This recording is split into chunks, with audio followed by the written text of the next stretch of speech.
So like I explained at the end of the last video, this video that you are going to see, I actually intended to be a part of the most recent video that I created. But after editing, I realized it was too long for one video and I decided to split it up into a couple of different videos. So this is now part 2, and in this part, we are going to be talking about even more reasons to keep your kids safe online, even if AI didn't exist. So I hope you guys find this video helpful, and if you do, be sure to catch the next video where I'm going to talk about some of the things that my husband and I are doing to try to keep our children as safe as possible in this very digital age. I did want to go into why and how my husband and I have also, even before the AI stuff, really wanted to protect our children's privacy online. So the first reason that we decided to do this was just their basic privacy. I think it was in Brett Cooper's video, again, I will link this down below. She says the sentence, "We don't share our address online because we don't think it's safe. But yet we will share our children's first, middle, and last name. We will post pictures of them. We also don't post pictures of our houses because we know that showing the front of your house is a safety issue. But yet we will show pictures of our kids online." Now, along with privacy, I know personally for myself, as someone who remembers when social media became a thing, I remember when I got my first MySpace account, and I was kind of a late getter of MySpace compared to a lot of my friends, but I was about 16 years old. And I know that at that point, I was not concerned at all about what I shared online. However, now as an adult, I am so incredibly thankful that the internet wasn't a normal, common thing where everyone was posting their baby pictures online when I was a baby. I would be absolutely mortified if my mom had had Facebook and every picture that she thought was cute of me went on the internet, because I've seen those pictures and I've seen the photo albums, and my mom has actually tried to convince my sister and I in a conversation that we didn't go through an awkward stage. But I absolutely went through an awkward stage that lasted from about the time I was 6 or 7 until the time I was 16. It was a very long, painful, awkward stage. And I look at any of those pictures during that time and I think, I'm so glad these aren't on the internet. And even if when I was a kid, I may have liked some of those pictures and my mom would have asked me and said, "Hey, do you want me to post this?" And I said, "Sure." That's very different than me as an adult realizing that I was a kid and they really aren't very flattering pictures of me. Now, I'm not saying that every single thing has to be super flattering and things always have to be perfect, but I do very much appreciate that it is basically up to me which pictures, if any, of my childhood that I would share online. Now, obviously, it's not completely up to me. I have seen back when I was on Facebook, some people would post a picture from an old photo album and tag everyone in this old photo album. And I always thought, oh my goodness, I would hate that if somebody did that to me. But so far so good. I haven't had any photo albums that have ended up on the internet, thankfully. But I just always thought of that when we were deciding what we wanted to do with our kids. Would I have wanted all of my baby pictures on the internet? Now, I have not always been perfect with this because we definitely, with our first and with our second, did the whole brand new baby photo collage, name, when they were born, how much they weighed, all of that, and then everyone likes and shares and all of that, the images that you put out there.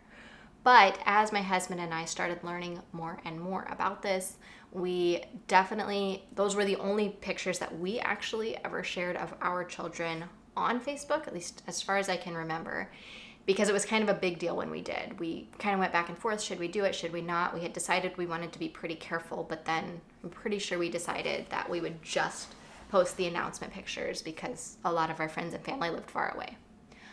So by the time we got to our third, we actually didn't even do that. We, sent out Christmas cards that year and just shared his picture that way.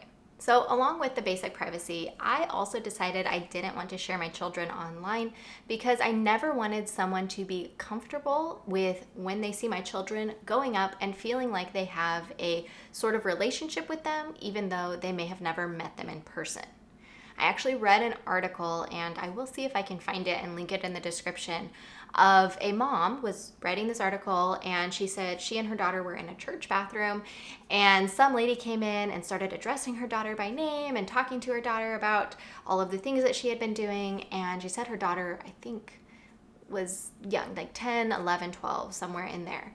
And she said when the lady left the bathroom, her daughter turned to her and said, "Mom, how did she know my name and all of those things about me?" And the lady who was writing the article said that was really an aha moment for her as a mom. It made her heart kind of sink into her stomach, and she realized she had shared that information and she had a relationship with that person. She knew who she was, but her daughter didn't. And she realized how quickly that could actually become a scary situation. If someone who your child doesn't know knows all of these things about them, it would be very easy to walk up to the child, start a conversation, and if you aren't there, that could really be a problem.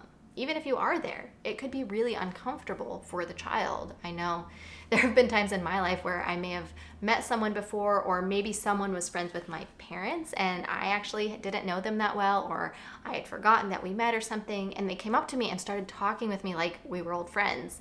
And I remember just sitting there racking my brain going, where do I know this person from? This is so uncomfortable. I feel like I should know them.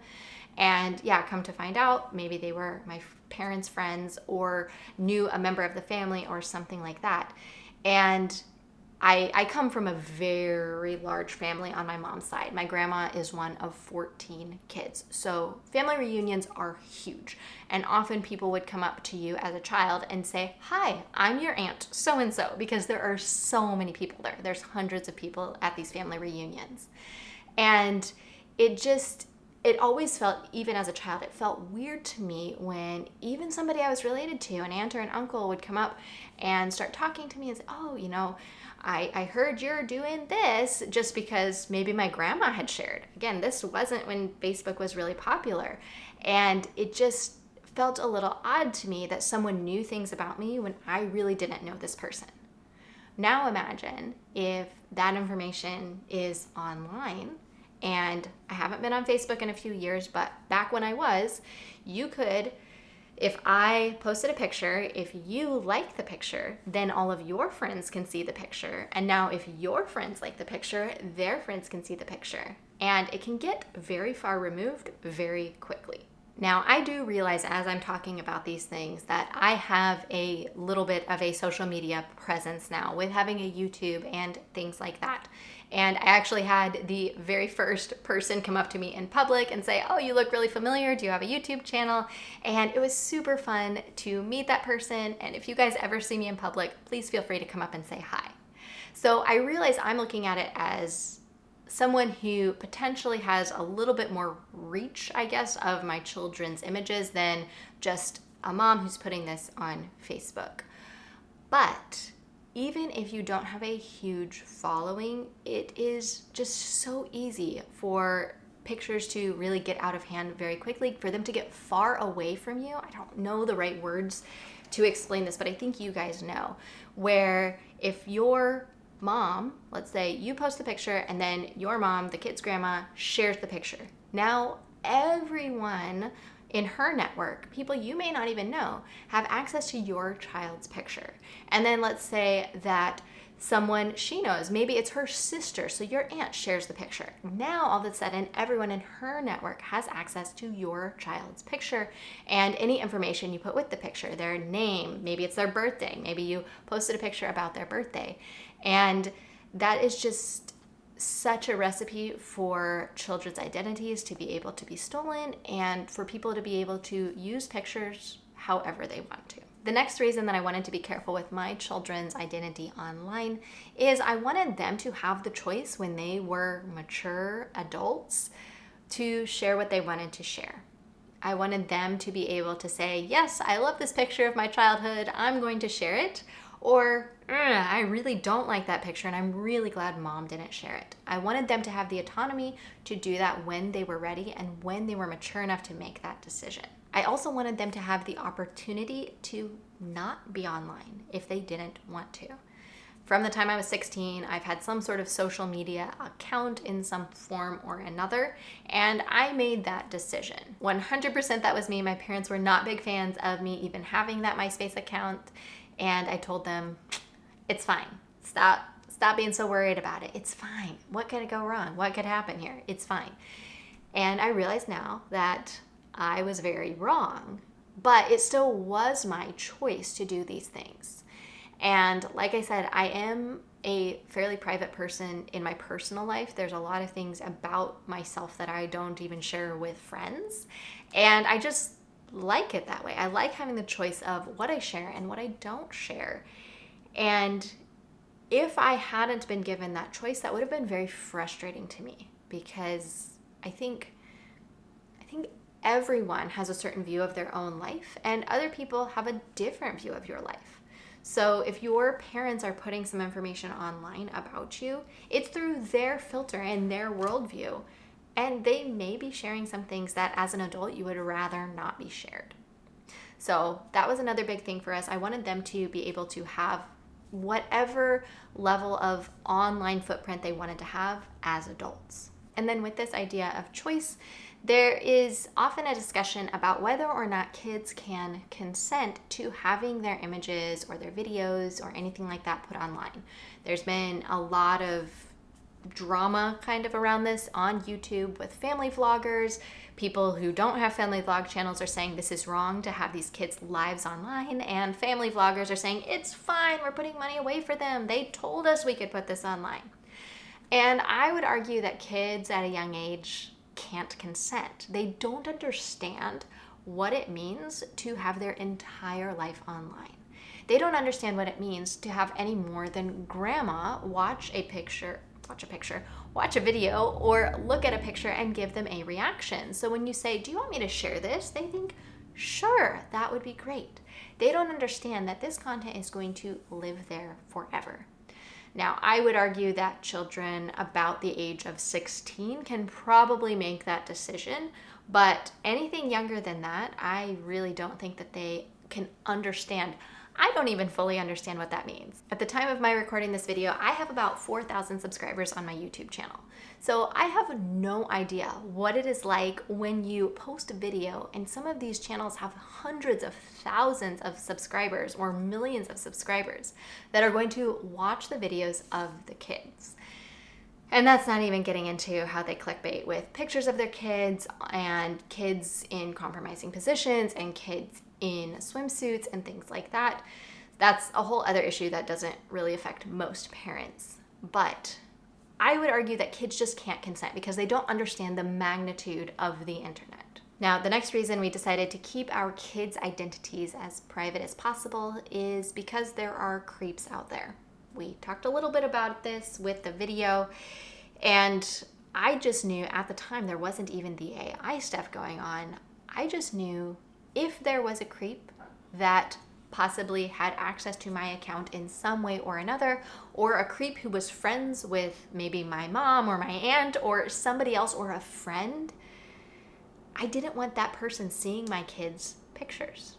And even if it was just one creep, I really didn't want them looking at my kids. And that may seem a little weird and overprotective.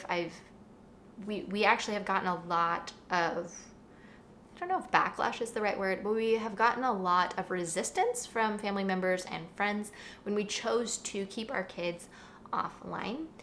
And this was the big thing that just really made me dig my heels in and say, no, please don't show pictures of our kids on your Facebook. You know, if it's a family member and we were visiting, please don't do that. We had to have a lot of uncomfortable conversations. Please take that picture down. Please don't do this. Please don't tag us. And this was really the driving force that kept me going throughout all of that, because sometimes creeps look like really normal people. And it just freaked me out that some creep could have my kid's picture. They could download it on their phone, which can happen. I've had some friends tell me, well, my Instagram is private, it's fine. No, Instagram actually owns those pictures. And Instagram had some policies recently where it was during COVID, so I don't know if it's changed or not, but I remember it was a big thing where Instagram changed their policies so that they can turn on your camera, they can turn on your video when you aren't even using the app, and they can record, which I don't know how things are at your house, but sometimes our kids take baths, and when they take baths, guess what? Sometimes they run around without clothes on as they're getting ready for bed. I don't want any sort of app taking videos or pictures of my kids. And yeah, maybe it won't be at that time, but I don't even want there to be a chance that something could happen during bath time, okay? And maybe that is just me being really pessimistic and thinking that the world is worse than it is, but I would rather be really pessimistic and have nothing happen than to think everything will be fine and have my kids' pictures end up somewhere that they shouldn't. Now, I know a lot of people could also say, well, then you just can't go anywhere. You can't take your kids out in public. You can't do anything because there are creeps everywhere. And yeah, you are correct. There are creeps everywhere. But the creeps out in public don't have access to your kids' images. They may see your kid for a moment when you are out at the grocery store, but they don't now have a permanent copy of your kid's picture forever that they can do whatever they want with, that they can move around and change however they want, like the picture in that video, and that they can keep for however long they want. Now, along with the images, I definitely don't want any creeps out there knowing my kids' names or their birthdays. And again, this is something I definitely have not been perfect on. We, like I said, did that initial, yay, we had a baby post with our first two. And I wish I hadn't done that now, because things really do live on the internet forever. My husband and I have since deleted our accounts. I'll get into that in just a minute. And so they're deleted, but when you sign up for these things, when you sign up for Instagram, Facebook, any of that, you're saying that they own your content. So essentially, Facebook owns pictures of my kids, and there's nothing that I can do about it, even though we requested our accounts to be completely deleted, completely trashed and locked away. I'm pretty sure even when we were deleting, you had to acknowledge that a copy may be kept for records or something like that on Facebook's server. I still think that's better than keeping it live, but the point is that it is out of your control very quickly. And I would never want anyone who's a creep knowing my kids' names and feeling comfortable that they could come up, say their name, recognize them, and then say their name, and have them start a conversation with my kids, knowing some of the things that they're interested in because I've posted pictures of them on the internet. Now, another argument is, well, you need to be talking with your kids about what to do in these situations, and they're going to have situations where there are creeps around them all the time, so you just need to teach them how to protect themselves. And I absolutely agree. And we do have conversations with our kids about that fairly frequently. Anytime the conversation arises, we talk about things that are safe, things that aren't safe, what to do if you ever find yourself in a situation where you are uncomfortable. And by the way, if you are a Christian and if you want a good book on how to talk to your kids about these things, I highly recommend God Made All of Me.